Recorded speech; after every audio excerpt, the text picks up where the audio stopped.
All right, so two of the most popular stock market YouTubers. One's a retired gas station attendant who came into some sizable capital years ago via an inheritance, and the other is this virgin German real estate agent who has somehow fathered like five kids, and who incessantly pushes his useless courses on his subscribers. The German guy had like his first three beers in Florida a year ago, and proceeded to start blowing through stop signs like a true Florida man that he is. Um, Not sure why you guys are listening to or paying these dopes for their courses, but yeah, here to fix that. Um, Bear with me, I'm on my second Celsius and I got a couple other substances coursing through me at the moment, so trying to gather my thoughts here. Um, yeah, I mean, look, I'll never imply that you do as I do because as much as I've been right, and it's been an awful lot, I could always be wrong.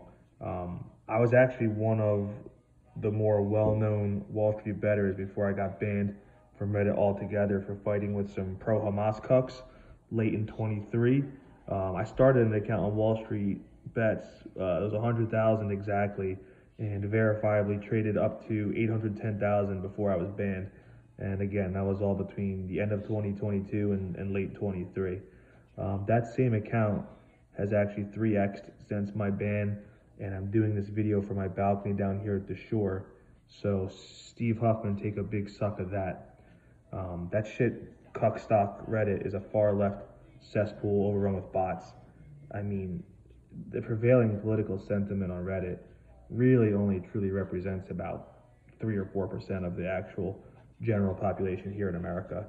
I mean, look down the street of any major city and pick out 100 people. Now take those 100 and count how many have blue hair and BLM shirts. Probably 3 or 4. There you go. That's your average Reddit political contributor.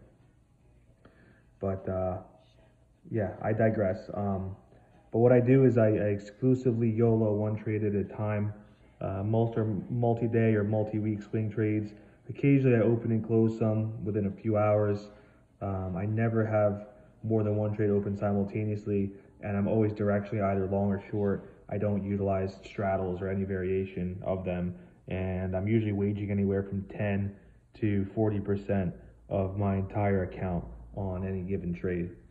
But yeah, I'll get to it. So right now, the only trade I've got open, I've got $310,450, which is approximately 14% of my entire account in MP. That's MP Materials, $21 calls expiring June 20th, 2025.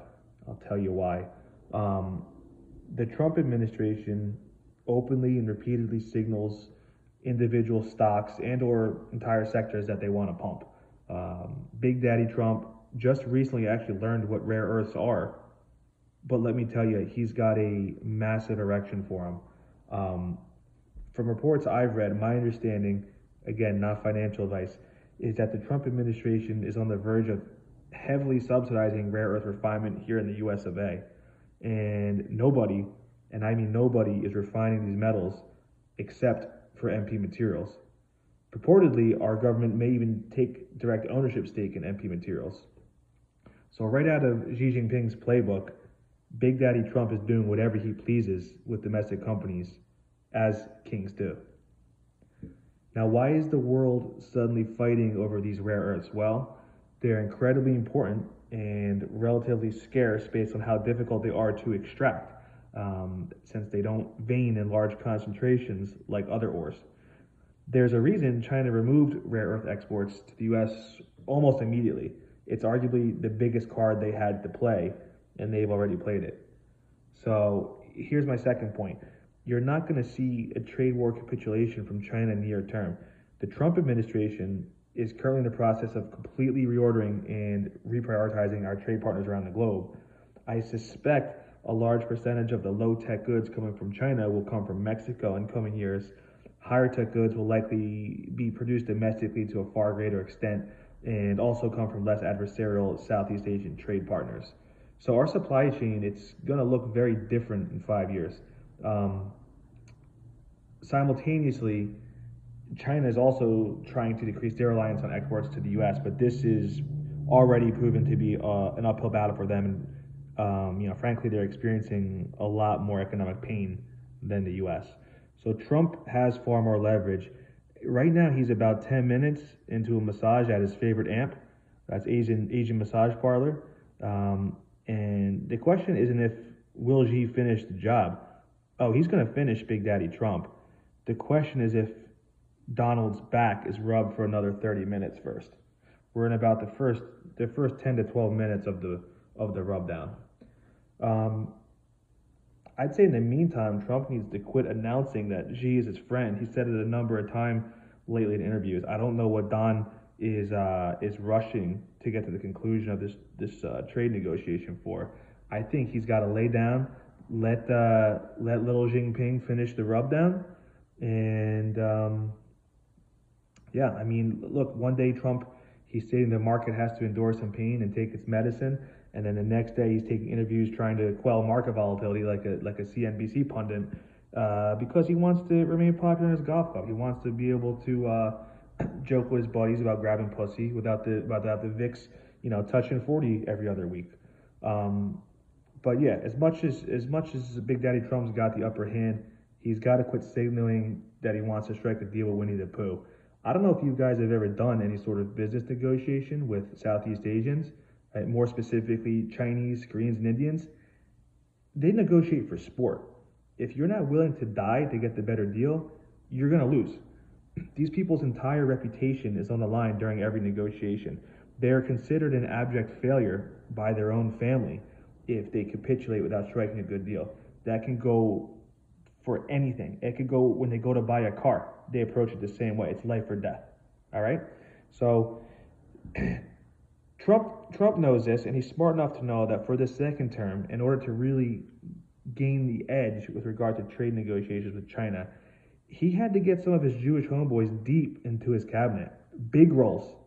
I'm talking Stephen Miller, Lee Zeldin, Howie Lutnick. Who would you rather have negotiating with China? Howard Lutnick from Long Island or some goy senator from Kansas? Trump's now got our economic super soldiers on the front lines for us, all right? His administration is inevitably going to get a bunch of wins of varying size from virtually every country we're negotiating with, including China, and Trump's going to declare victory, which will be mostly true. Like him or not, he's a massive advocate for the American economy, unlike any president we've seen in decades. And, he's also Xi Jinping's daddy, and it is what it is. So, tariff talk really is all a distraction. It's going to work itself out. The economy's actually got far bigger problems, and you're starting to see the housing market crack regionally, but that's a whole nother conversation. But the point is this tariff drama has opened a can of worms wide open, and these worms are digging through rare earths, baby. So the way to win this market right now is investing into sectors and or individual stocks that the Trump administration overtly pumps. I don't know if you heard this, but it's fine now. You can legally pump stocks as POTUS. So Trump Daddy and company are going to continue telegraphing, and right now there's no better telegraph than MP Materials. By this time in 2 months, MP is going to stand for more pussy because MP investors are about to get more pussy than they've ever dreamed of. My price target is $115, and you do what you'd like. I say good luck to you. Go fuck yourself, and remember, everything is computer.